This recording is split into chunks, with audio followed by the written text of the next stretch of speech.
ideia de quanto ouro foi extraído da região que fizeram da riqueza. O mais importante, vão ver dentro da mina, como era a extração de ouro no século XVIII.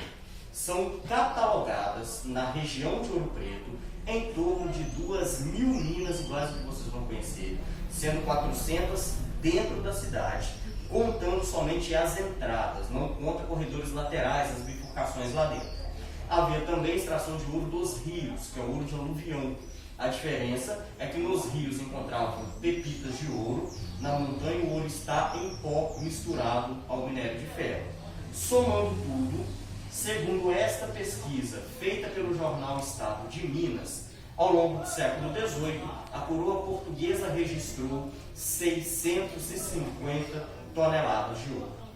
Em cima desse registro, estimativa do contrabando falando em 300 toneladas. Metade do oficial, pode ser menos ou mais. Eu imagino que o contrabando iguale o oficial, talvez seja maior que ele.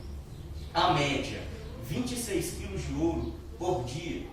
O grama do ouro em Ouro Preto e região está em torno de R$290, ele bruto. Então 26 quilos de ouro vai dar mais ou menos 5 milhões de reais diário. Nossa. Imagine 5 milhões de reais em ouro todos os dias durante 100 anos. Um pouquinho, né? Muita raça de dinheiro. A coroa portuguesa, em cima dessa produção, tinha como principal imposto o quinto, 20%, e arrecadou com ele 105 toneladas. Os mineradores não queriam pagar o quinto, consideravam um absurdo, chamaram de quinto dos infernos. Mas além do quinto, a coroa cobrava também taxa de fundição, taxa de transporte, entradas e saídas, que era uma espécie de pedágio, e dízimo, outras 60 toneladas de ouro enviadas à coroa portuguesa. Somando contrabando e oficial, 950 toneladas, um terço do ouro produzido pelo mundo entre 1500 e 1800, 300 anos, hoje avaliado em quase 200 bilhões de reais, usado para duas coisas em Portugal. Primeiro, ostentação. Construíram joias, palácios, igrejas, e uma peça que representa bem essa ostentação. No outro banner, onde está aquela coroa, na parte de baixo tem uma caixinha. Essa caixa tem 2,5 kg de ouro, 294 esmeraldas, 853 diamantes para guardar tabaco, feita à mão de Dom João V, rei de Portugal, que morreu antes da entrega da peça. Então ele não tem uma peça pronta. E hoje ela faz parte do que é chamado de Tesouros Reais de Portugal. Quase 300 peças guardadas em cofre do governo, nenhuma exposição. É uma peça que vale milhões, mas ao mesmo tempo não vale nada. Segundo problema da coroa, e o maior deles, dívidas com a Inglaterra devido a alguns tratados, principalmente de proteção. Calcula-se que quase 60% do ouro de Minas do século XVIII tem ido parar na Inglaterra com o pagamento de dívidas. Os ingleses, com o nosso ouro, financiam quase toda a Revolução Industrial. Construíram máquinas, o que mudou a história do mundo, ainda guardaram grande quantidade em cofres, está lá até hoje, mantendo a economia inglesa lá em cima, muito acima da do Brasil. Então, para resumir, quem ficou com a riqueza de Minas foi a Inglaterra. Portugal ficou com o luxo das construções feitas a mando da coroa. Nós aqui ficamos com os buracos, que são as minas de onde extraíram essa riqueza. Podemos dizer que sobrou história para a gente contar aqui, né? Pelo menos isso, né? Pelo menos isso, né? História para contar. Geralmente o brasileiro só fica com história, né? Sim. Tem até o comediante Paulinho Gogol que fala que não tem dinheiro para contar história, é essa parada. É uma coisa que eu, por exemplo, faço todo dia. Só contando história. Mas é muito interessante, porque essa parte da Inglaterra eu não sabia. Sim. Eu também não. Eu não sabia. Para vocês terem uma ideia, eu falei um pouco do que eles financiaram com o ouro. Porque realmente os ingleses mandavam no mar naquela época. Mandavam. E sobrou muito ouro. Mas eles não arrecadaram ouro somente das Minas Gerais. Tinha extração de ouro na região de Goiás, por exemplo, onde muito foi parar na Inglaterra também. A Inglaterra hoje é um dos últimos países que medem a sua economia com o lastro do ouro, não do dólar, como a grande maioria faz. E eles detêm aproximadamente 6 milhões de quilos de ouro guardados em cofres. É muito dinheiro. Desses 6 milhões de quilos de ouro, pelo menos 30 a 40% é ouro brasileiro. Os outros 60%, quase todo de regiões da África. Então, África e Brasil é o que mantém a economia da Inglaterra entre as maiores Do mundo. O Brasil, que é um país continental, riquíssimo. O Brasil é rico por cima da terra e ainda mais rico por baixo dela. Se virar o Brasil de cabeça para baixo, ainda mais rico. Isso é verdade Nosso mesmo. subsolo é riquíssimo, mas nós não somos a potência mundial e estamos longe de estar entre as potências. Porque uma coisa que falta para o Brasil desde o tal descobrimento em 1500, que nem foi um descobrimento, porque já tinha gente aqui, Já tinha gente que... administração. Se você for pensar em administração no Brasil desde 1500 até na atualidade, nunca tivemos uma boa administração real durante um período grande que fizesse com que a nossa economia melhorasse.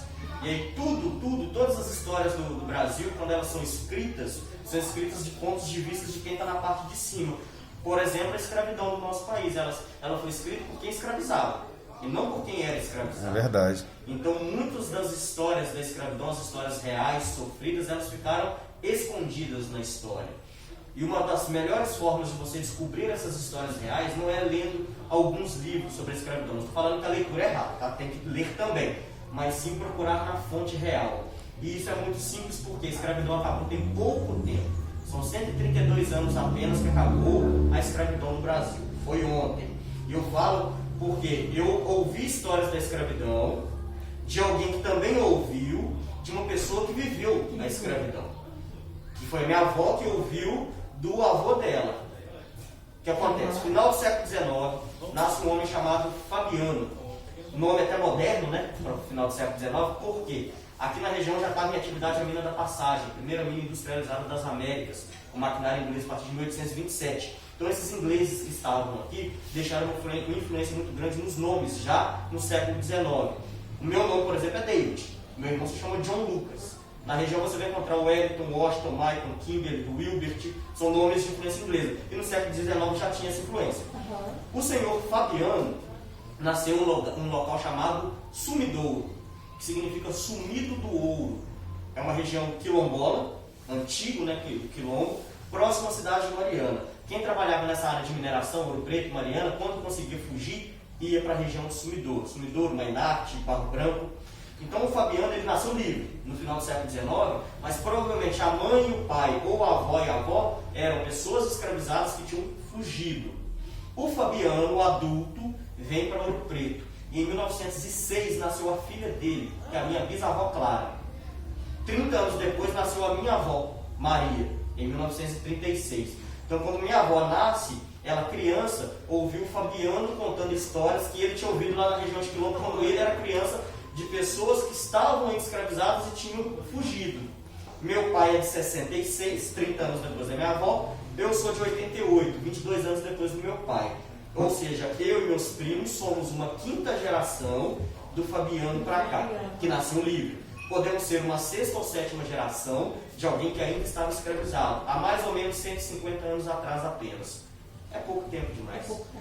Em vista histórica, com certeza. Né? Então, assim, estamos falando aí de apenas 6 ou 7 gerações de uma família que é cultural de Ouro Preto. A minha família, eu posso falar, ela é cultural. O Fabiano veio para cá no início do século XX. A filha dele nasceu em 1906, ou seja, a minha família está em Ouro Preto há mais de 100 anos, mas não é considerada uma família tradicional da cidade porque somos uma família de parte periférica de Ouro Preto, de pessoas de base, pessoas que, todas da minha família, da minha avó, minha mãe, todo mundo empregado doméstico. Essa república que está aqui, que é a República Adega, que eu me orgulho de vestir essa camisa, é onde a minha mãe trabalhou. Só que dentro das repúblicas, aí, entrando no que você perguntou por ele fora das repúblicas federais, as repúblicas federais, o que acontece? Quem mora lá não paga aluguel, porque são casas que pertencem à universidade. Mas esses caras tratam as empregadas domésticas como comadre, e não como empregada. Comadre é por causa que eles veem como uma mãe. Às vezes o cara mora lá em São Paulo, sempre esteve presente da mãe, aí vem estudar aqui, aí chega aqui, é só amigo de faculdade, festas, estudos, mas não tem um vínculo familiar afetivo de mãe. Então as mães se tornam as comadres. E a minha mãe, ela trabalhou muito tempo nessa época, foram quase 15 anos. Quem forma, o formando, ele tem um quadrinho na sala. O nome, o curso. E a minha mãe, ela é homenageada na República com um quadrinho na sala, junto dos quadrinhos de quem é formado. Minha mãe estudou até quarta série. Mas ela tem um quadrinho dentro de uma República como se ela tivesse estudado numa universidade, porque ela trabalhou lá durante muito tempo. Então, tem essa hierarquia dentro da história, mas a minha mãe foi uma empregada doméstica de República. A mãe dela foi empregada doméstica de 5 repúblicas de Ouro Preto. Porque é um período que Ouro Preto começou a ser reconstruído depois da década de 30, quando ele ganhou o título de monumento nacional, e a universidade pega casas abandonadas, reforma, coloca alunos e professores para morar ali dentro, né, e eles ficam com a casa e se tornam as repúblicas federais. Então, uma história acaba ligando a outra. As famílias que ainda trabalham para as pessoas e mantêm a cidade de pé são as famílias mais pobres, que são muito mais tradicionais, mais antigas do que as famílias ricas, que chegam na década de 30 para repovoar Ouro Preto e reinventar a história da cidade com o turismo. A gente até brinca o seguinte: o lado de cá, onde ficam as minas de ouro e a parte periférica de Ouro Preto, aqui é Ouro Preto. O centro histórico ainda é Vila Rica. Entendi. Porque ali se concentra toda a riqueza da cidade. Mas toda a riqueza da cidade exatamente. Quem produz a riqueza é quem está aqui, que são os trabalhadores. Assim como era no século XVIII. Aqui estava quem estava escravizado, tirando o ouro da montanha, que ia gerar riquezas para lá. Então, tem a Ouro Preto, real, trabalhadora, e ainda existe Vila Rica, que é a parte rica da cidade, Entendi. que é mantida por quem está do lado de cá. Então, é uma história que não mudou nada. Essa história aplica no Brasil todo, amigo. Exatamente. Aplica no Brasil todo. A periferia sustenta a Zona Sul. Eu gosto aí de falar de Ouro Preto por estar aqui, mas eu sei Entendi. que todo lugar é assim. Se você for em São Paulo, metrópole, 20 Mesma coisa. quantos milhões de pessoas, é a mesma